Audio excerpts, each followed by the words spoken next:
and she just started crying. And I was like, are you okay?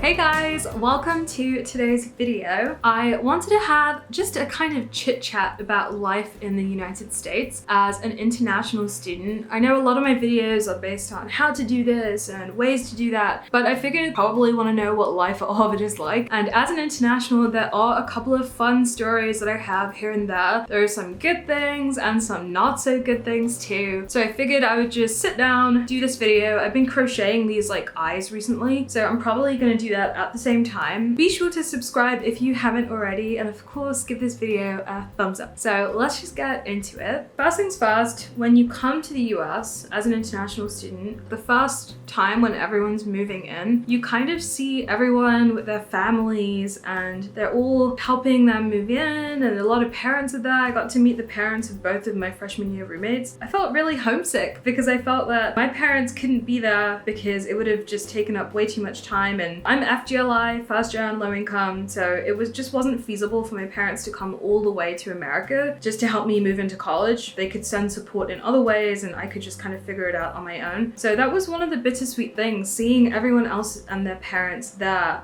and not being able to have that same experience just because of the geographical thing. That is something that comes up a couple of times in college. There are definitely a couple of moments where you just wish that you had your parents with you or your family with you. Specific events, freshman parents weekend and junior parents weekend. I was really fortunate. My dad came for freshman parents weekend and my mom, dad, and my sister came for junior parents weekend. If you haven't checked it out, I actually have a vlog of that, but I was really lucky because I know a lot of international people just couldn't afford for their parents to come, especially if you're flying, I don't know, from Australia all the way to the US. That travel is going to take up basically the same time as the entire weekend, so it's a lot to ask for. If you're like me and you're really close to your family, it can be really sad being away from home for that much time, you know? Like, it can get kind of sad and lonely, and you can't just jump in a car and drive back home. And then I feel like another thing was just being homesick in general. The first semester of college is so weird because I feel like you're having so much fun, meeting new friends, new people, getting to know other people even from other countries, and really situating yourself in the area. For example, like I was staying in Cambridge, so I was getting to know Boston, exploring a little bit here and there. The homesickness doesn't really set in for a while because at first you're so excited to get to the new country, and then as that excitement goes down and as the coursework builds up, you just wish you could go down the road to Tesco or to Sainsbury's and get some donuts. And when I say donuts, I mean real donuts, like British donuts, like the jam-filled ones, not this like American hole in the middle thing. I actually really don't like American donuts. I feel like they're just, I don't know, they're not as soft and fluffy as the British donuts. If you have ever had American or British donuts, comment down below which one you prefer, because my bet is firmly placed on the British donut. It is the superior donut. I'm just letting you know that now. Those kinds of things that you can't really do when you're in the US. There is no Tesco. And I was really excited to go to Target for the first time, but it wasn't, I don't know, it was fun the first time I went, but I was like, this isn't Tesco. Like, where is the huge bakery section? There isn't one. There were a couple of fun things that happened in the first couple of weeks of school. Pretty much before coming to Harvard, this is probably true for a lot of other schools too, people started making group chats because everyone wanted to get to know each other. Anyways, people got to know me, and I think they found out I was British and everything was fine and it was all fun and games. Anyways, flash forward to the first week. I think I was just coming out of the bank after setting up my bank account, and this girl from the group chat, she comes over to me and she's like, oh my gosh, are you Danu? For some reason, a lot of people in America think my name is pronounced Danu. It's Danu, but she was like, are you Danu? And I was like, oh yeah, that's me. She was like, wow, like, you know, it's so nice to meet you, blah, blah, blah. and I'm like, oh yeah, you too. And when I started speaking, she literally started crying. She was like, oh my gosh, your accent. At the time, my accent was much more British than it is now. Oh my gosh, your accent is so beautiful. It's the most beautiful thing I've ever heard. Oh my God. And she just started crying. And I was like, are you okay?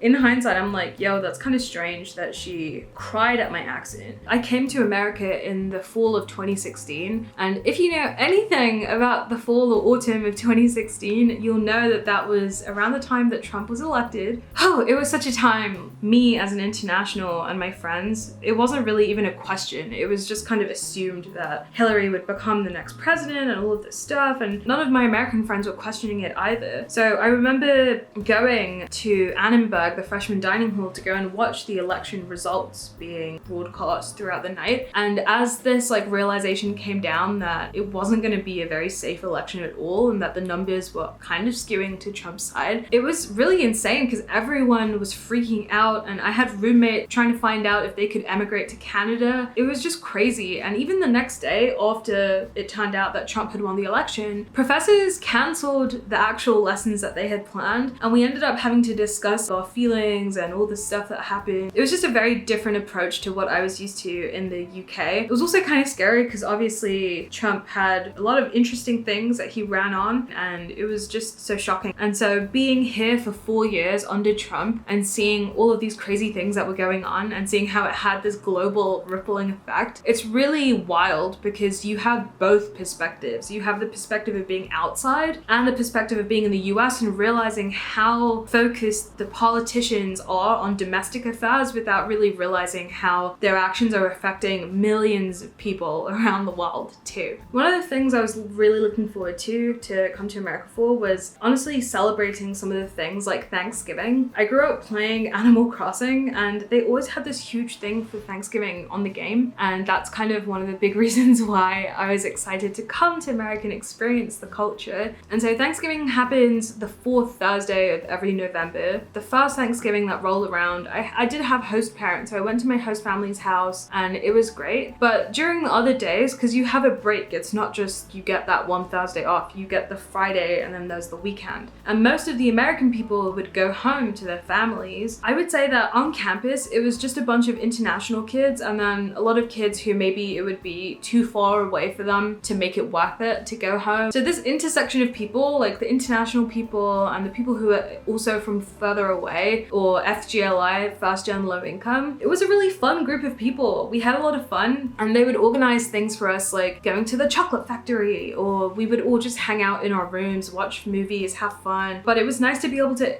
enjoy that holiday, the time of being together and being grateful on campus with those who are just around and there as well, and also experiencing it through a different lens. There are also a couple of annoying things that happen when you come to a US university such as Harvard from a different country. For example, taxes. Taxes are so annoying. I know that I have to pay taxes because I walk on the streets that are paid for by the people, and I drink water from the tap that is coming because we pay for water and all of these things. But at the same time, as a Brit especially, didn't you guys hate us because of no taxation without representation? And yet I can't vote in this country, and yet there was a president that I really didn't want for 4 years, but I couldn't vote because I'm not American, but I still pay taxes that president then goes and uses to do things, you know? Like, it's a little bit hard to keep up with the logic there. I guess the thing that really made me mad though was that freshman year, everything was going la-di-da, everything was fine. And then one day I see that I have to pay $2,000 for federal taxes or whatever. It turns out that your financial aid can be taxed. And so my financial aid was being taxed, and I had to pay $2,000 every semester for receiving financial aid. And then Harvard had to pay me to reimburse me for that. And then that reimbursement would also be taxed, and it would start this like tax circle that I honestly think I kind of forgot about it and just let the last one go. I don't even care about the reimbursement. I just want this tax thing to be over. One of the most sucky things about being an international student at Harvard is, especially as you get closer towards graduation, it's really common around junior year to start thinking about jobs. But if you're an international student, you can get an extension on your student visa to live and work in the US for between a year and 3 years, depending on if you studied a STEM subject or not. But the condition is that your job has to be directly related to the field that you study. So this causes a couple of different stressful situations for people. The whole draw of going to America for me personally was that it's liberal arts. The focus was on enjoying the study rather than studying something simply because you can go and get a job with it after. But for